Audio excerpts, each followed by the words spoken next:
Assalamualaikum warahmatullahi wabarakatuh. Sahabat seiman, apa kabar Anda hari ini? Semoga hari ini menyenangkan ya untuk Anda.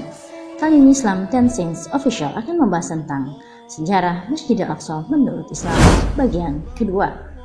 Nah, untuk mengetahui lebih lanjut tentang hal ini, maka simak pemaparannya dengan menonton video ini hingga akhir, tentunya di Islam 10 Things Official. Namun, sebelum lanjut baiknya mari bersama klik tombol like dan subscribe video ini agar kami dapat terus menebarkan syiar dakwah Islam yang bermanfaat. Amin amin ya rabbal alamin. Dome of the Rock dan Masjid Al-Aqsa merupakan dua situs suci yang berada di kawasan Kota Lama Yerusalem. Kawasan ini merupakan kawasan yang diperebutkan oleh Palestina dan Israel. Al-Jami Al-Aqsa dikenal dengan Baitul Maqdis atau lebih familiar dikenal lagi dengan Masjid Al-Aqsa. Berbeda dengan Dome of the Rock yang dikenal dengan Masjid Kubah As-Sakhrah atau disebut juga dengan Kubah Batu. Bangunan dengan kubah berwarna emas yang sama-sama berada di dalam kompleks Kota Lama Yerusalem. Kawasan bersejarah seluas 144.000 meter persegi di Kota Lama Yerusalem merupakan kompleks Al-Aqsa atau Baitul Maqdis. Beberapa orang menyebutnya juga sebagai Al-Haram Asy-Syarif, dan bagi umat Yahudi mereka menyebutkan sebagai Bukit Bait Suci atau Temple Mount dalam keyakinan Yahudi. Berbeda dengan Dome of the Rock, kubah Masjid Al-Aqsa memiliki warna yang sangat berbeda. Dibuat dengan kayu dan dilapisi timah, kubah ini direkonstruksi pada tahun 1969 dengan beton dan aluminium anodized. Tahun 1983, aluminium diganti dengan timbal agar sesuai dengan pengerjaan aslinya. Perbedaan fisik paling menonjol dari masjid ini adalah Masjid Al-Aqsa memiliki kubah berwarna timah yang gelap pekat, sedangkan Dome of the Rock memiliki kubah berwarna emas. Selain itu, letaknya pun berbeda. Dome of the Rock berada di tengah-tengah kompleks kawasan tersebut, sementara Masjid Al-Aqsa dibangun agak menepi di dalam kompleks tersebut. Masjid Al-Aqsa merupakan kiblat pertama bagi umat muslim dalam melaksanakan sholat. Sebelum hijrah ke Madinah, Rasulullah melaksanakan sholat dengan menghadap ke Masjid Al-Aqsa. Kemudian setelah melakukan perjalanan Isra Mi'raj, yaitu berkisar 1 bulan, Rasulullah mendapatkan wahyu berupa perintah sholat 5 waktu yang menghadap ke Ka'bah di Mekah. Hal ini sesuai dengan Quran Surat Al-Baqarah ayat 44, di mana Allah berfirman, "Sungguh kami sering melihat mukamu menengadah ke langit, maka sungguh kami akan memalingkan mukamu ke kiblat yang kamu sukai. Palingkanlah mukamu ke arah Masjidil Haram, dan di mana saja kamu berada, palingkanlah mukamu ke arahnya. Dan sesungguhnya orang-orang Yahudi dan Nasrani yang diberi Alkitab, Taurat, dan Injil memang mengetahui bahwa berpaling ke Masjid Haram itu adalah benar dari Tuhannya, dan Allah sekali-kali tidak lengah dengan apa yang mereka kerjakan." Sejak peristiwa ini, Rasulullah mulai berdakwah untuk menyerukan perintah sholat 5 waktu menghadap ke Ka'bah kepada para sahabat dan pengikutnya. Meskipun awalnya Rasulullah masih melakukannya secara sembunyi-sembunyi, kemudian Allah membukakan jalan dan memerintahkan Nabi Muhammad untuk menyampaikan perintah tersebut kepada seluruh umat secara terang-terangan. Seperti diketahui, Masjid Al-Aqsa merupakan masjid kedua yang ada di kehidupan manusia setelah Masjidil Haram. Selain itu, diketahui bahwa Masjid Al-Aqsa telah ada sejak Nabi Adam alaihissalam, dan masjid ini dibangun turun-temurun oleh nabi-nabi setelahnya, khususnya nabi yang diutus oleh kaum Bani Israel, seperti Nabi Yakub bin Ishaq. Ini dilanjutkan dengan keturunan berikutnya, yakni Nabi Daud, dan kembali diperbaharui oleh putra Nabi Daud, yaitu Nabi Sulaiman. Keistimewaan Masjid Al-Aqsa yang tidak kalah penting untuk diketahui adalah bahwa sholat di masjid ini memiliki keutamaan tersendiri. Mengerjakan sholat di Masjid Al-Aqsa ini memiliki keutamaan 1000 kali lipat dibanding sholat di masjid lainnya. Hal ini sebagaimana dalam hadis riwayat Ahmad. Sesungguhnya Maimunah pembantu Nabi berkata, "Ya Nabi Allah, berilah kami fatwa tentang Baitul Maqdis." Maka Rasulullah menjawab, "Bumi tempat bertebaran dan tempat berkumpul. Datangilah ia, maka sholatlah di dalamnya, karena sesungguhnya sholat di dalamnya seperti 1000 kali sholat dari tempat lainnya." Namun, angka tersebut masih menjadi perdebatan, di mana terdapat hadis lain yang mengatakan bahwa mengerjakan sholat di Masjid Al-Aqsa memiliki keutamaan 500 kali lipat dibanding sholat di masjid lainnya. Dan sholat di Masjidil Haram lebih utama 1000 kali lipat daripada sholat di masjid-masjid lainnya. Sholat di Masjid Nabawi lebih utama 1000 kali lipat, dan sholat di Masjid Al-Aqsa lebih utama 500 kali lipat. Hadis riwayat Ahmad. Oleh sebab itu, Masjid Al-Aqsa menjadi tempat berziarah bagi umat muslim. Dalam hadis riwayat Muslim, Rasulullah bersabda bahwa Masjid Al-Aqsa menjadi tempat yang perlu dikunjungi setelah Masjid Haram di Mekah dan Masjid An-Nabawi di Madinah. Tidak dikerahkan melakukan sesuatu perjalanan kecuali menuju 3 masjid ini, yaitu Masjid Al-Haram di Mekah, Masjid Qub, Masjid Nabawi di Madinah, dan Masjid Al-Aqsa di Palestina. Berdasarkan hadis tersebut, tidak heran jika banyak umat muslim menginginkan untuk datang dan melaksanakan ibadah langsung di Masjid Al-Aqsa. Inilah yang membuat negara Palestina, tempat berdirinya Masjid Al-Aqsa, menjadi negara yang sering dikunjungi wisata religi, khususnya bagi umat muslim. Seperti yang telah disebutkan oleh sejarah sebelumnya bahwa Masjid Al-Aqsa merupakan tempat di mana Rasulullah bersinggah setelah melakukan perjalanan dari Masjidil Haram di Mekah.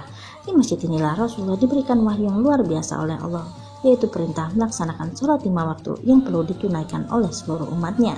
Di sini Allah mengangkat Nabi Muhammad ke langit ke-7 atau Sidratul Muntaha untuk menunjukkan wahyu tersebut kepadanya. Hal tersebut yang membuat Masjid Al-Aqsa memiliki keistimewaan tersendiri, di mana masjid ini menjadi tempat pilihan dari Allah yang menjadi saksi di mana Nabi Muhammad mendapatkan wahyu untuk melaksanakan perintah sholat 5 waktu. Dikatakan sebelum naik ke Sidratul Muntaha, Rasulullah pun sempat mendirikan sholat 2 rakaat di masjid ini. Aku telah didatangi burak, yaitu seekor binatang yang berwarna putih, lebih besar dari keledai tetapi lebih kecil dari beagle. Ia merendahkan tubuhnya sehingga perut burak tersebut mencapai ujungnya. Beliau bersabda lagi, maka aku segera menungganginya sehingga sampai ke Baitul Maqdis. Beliau bersabda lagi, kemudian aku mengikatnya pada tiang masjid sebagaimana yang biasa dilakukan oleh para nabi.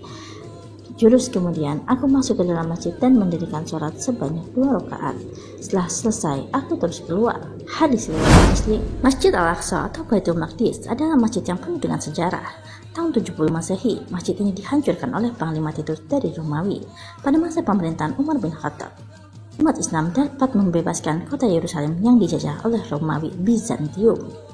2 pahlawan pembebas Baitul Maqdis yang pernah membebaskan Baitul Maqdis atau Masjid Al-Aqsa adalah pertama, Sayyidina Umar bin Khattab. Sayyidina Umar mengambil alih Yerusalem dari tangan Romawi Timur pada masa kepemimpinannya sebagai Amirul Mukminin pada tahun 637 Masehi. Perang Yarmuk terjadi pada akhir tahun ke-13 Hijriah, bertepatan pada masa peralihan Khalifah Abu Bakar kepada Umar bin Khattab radhiyallahu anhu. Inilah salah satu perang terbesar pasukan muslim melawan kerajaan Romawi Timur atau Bizantium. Usai perang, pasukan muslim mendapat kemudahan menaklukkan seluruh kota-kota di negeri Syam. Amr bin Ash di bawah komando Abu Ubaidah al-Jarrah radhiyallahu anhu berhasil memblokade Al-Quds pada 17 Hijriah.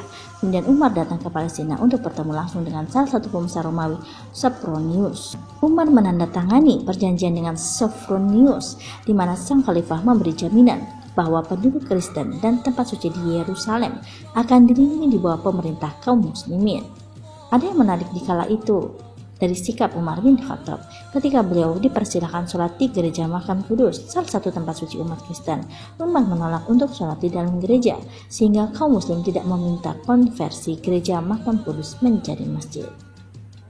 Sayyidina Umar memilih sholat di luar gereja, tempat di mana Masjid Umar berdiri hingga saat ini, yaitu berlawanan arah dengan pintu masuk gereja Makam Kudus. Masjid Umar merupakan salah satu bangunan berstruktur kayu dan berbentuk persegi panjang yang dibangun atas reruntuhan dan dapat menampung 3.000 jamaah. Umar bin Khattab dikenal sebagai pahlawan yang membebaskan Yerusalem atau Al-Quds dari cengkraman kerajaan Romawi. Nama beliau tercatat dalam sejarah Islam. Pembebas Al-Aqsa yang kedua adalah Salahuddin Al-Ayyubi. Ketika perang salib berlangsung tahun 498 Hijriah atau 1096 Masehi, tentara Kristen menguasai kota Yerusalem dengan bantuan Baldwin II. Masjid Umar, Kubah As-Sahrah dijadikan gereja dan dinamakan Templum Domini atau gereja hamba-hamba rumah suci. Kemudian dilakukan perubahan, kaligrafi Arab dirubah dengan bunga-bunga bergaya Kristen. Di puncak kubah masjid diganti dengan palang salib yang terbuat dari emas. Masjid Al-Aqsa dikuasai oleh orang Kristen selama hampir 1 abad, maka umat Islam terus berjuang untuk membebaskan Masjid Al-Aqsa. Tampillah seorang pemuda bernama Salahuddin Al-Ayyubi yang menjadi panglima yang membebaskan Yerusalem dari orang-orang Kristen. Salahuddin Al-Ayyubi, beliau adalah laki-laki yang berasal dari suku Kurdi di Irak. Salahuddin meniti puncak karirnya sebagai panglima besar yang merebut kembali tanah suci Baitul Maqdis dari cengkraman pasukan salib Kristen. Sehari sebelum penaklukan, Salahuddin Al-Ayyubi bersama 60.000 lebih pasukannya telah mengepung Yerusalem. Beliau berhasil menaklukkan Yerusalem setelah 80 tahun hidup dalam cengkraman Kristen Eropa yang keji di kala itu. Yerusalem berhasil direbut oleh Salahuddin pada hari Jumat 27 Rajab 583 Hijriah atau sekitar 22 September 1187 Masehi. Setelah Masjid Al-Aqsa dibebaskan, semua unsur-unsur Kristen yang terdapat di dalam masjid dibuang dan diganti dengan ukiran bergaya Islam. Selain kiblat pertama, Al-Aqsa pernah menjadi pijakan Nabi Muhammad ketika naik ke langit saat peristiwa Isra Mi'raj, dan beliau juga pernah mengimami sholat bersama para nabi dan rasul ketika Isra Mi'raj. Sedangkan menurut keyakinan para Yahudi, Al-Aqsa adalah tempat berdirinya bait suci pada masa lalu yang dibangun oleh Nabi Sulaiman atau Salomo, putra Nabi Daud pada tahun 957 sebelum Masehi. Kawasan ini juga terdapat dinding ratapan atau tembok barat sisa dari dinding tempat berdirinya bait suci era masa lalu. Bagi umat Kristen, di sekitar Al-Aqsa terdapat gereja Makam Kudus, sebuah tempat ziarah penting bagi penganut Kristen di seluruh dunia. Tempat itu dikaitkan dengan kisah kematian Yesus dan penyaliban serta kebangkitannya. Hingga Masjid Al-Aqsa yang berada di wilayah kompleks Haram Al-Syarif ini menjadi rebutan wilayah bagi tiga agama, yaitu agama Islam, Yahudi, dan Nasrani. Sehingga Masjid Al-Aqsa menjadi tempat yang disucikan ketiga agama karena berkaitan juga dengan para nabi yang diutus oleh kaum Bani Israel. Begitulah sejarah panjang penaklukan Yerusalem dan pembebasan Masjid Al-Aqsa yang dilakukan oleh dua pahlawan hebat yang tercatat di dalam sejarah Islam, Sayyidina Umar bin Khattab dan Salahuddin Al-Ayyubi yang telah melakukan tugas mulia tersebut. Saat ini Al-Aqsa berada di bawah kekuasaan Israel. Nah, siapakah yang akan menjadi pembebas Al-Aqsa berikutnya? Wallahu a'lam bishawab. Hanya Allah yang dapat menjawabnya.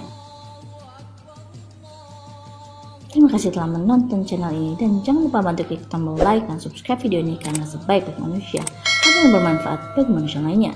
Assalamualaikum warahmatullahi wabarakatuh.